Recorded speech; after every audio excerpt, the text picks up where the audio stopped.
Stun master Mohanraj மறைவு குறித்து ரஞ்சித் விளக்கம் அளித்திருக்கிறார்.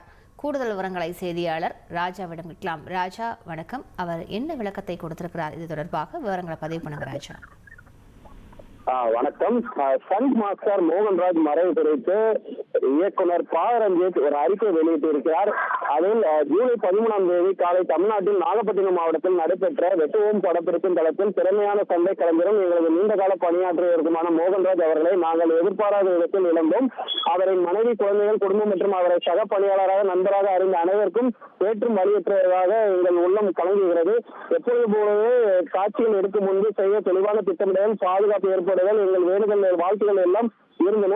சண்டை காட்சிகள் திட்டமிடுதல், செயல்படுதல் தெளிவும் முயற்சியும் கொண்டிருந்த நிகரற்ற கலைஞராக அவருடைய வழிகாட்டுதலையும் எங்கள் ஸ்டண்ட் இயக்குனர் திலீப் மாஸ்டரின் விளக்கமான திட்டமிடலையும் பாதுகாப்பு தயாரிப்பாளர்களும் அனைவரும் பெரிதும் மதித்தோம், தவறாமல் பின்பற்றினோம். ஆனால் அந்த நாள் அண்ணன் மோகன்ராஜ் உயிரிழப்பால் முடிந்தது என்பது தாங்கான அதிர்ச்சியில் ஆழ்த்தி இருக்கிறது. மோகன்ராஜ் அண்ணன் அவர்கள் தன் ஸ்டண்டில் எங்களது குழு அனைவரும் மரியாதையும் அன்பையும் பெற்றவர். செழுமையான அனுபவம் சாதனையும் கொண்ட தன் நேர்த்தியான வேலையால் தன் குடும்பத்தையும் சக ஸ்டண்ட் வீரர்களையும் இயக்குநர்களையும் பெருமைப்படுத்திய கலைஞர் அவர். எங்கள் ஒவ்வொரு மரியாதையும் அன்பும் அண்ணனும் என்றென்றும் அவருக்கு சமர்ப்பணம்.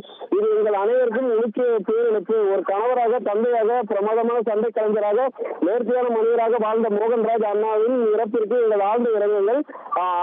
ஆகச்சிறந்த ஸ்டண்ட் கலைஞராக அறியப்பட்ட விரும்பிய அவரை என்றும் அப்படியே நாங்கள் நினைவில் போற்றுவோம் என அறிக்கையில் வெளியிட்டிருக்கிறார். ட்ரெண்ட ஃப்ரெண்ட் ஆக்கிக்கோங்க. தந்தி டிவியின் சப்ஸ்கிரைபர்ஸ் அண்ட் ஃபாலோவர்ஸ் குடும்பத்துல நீங்களும் இணையுங்க.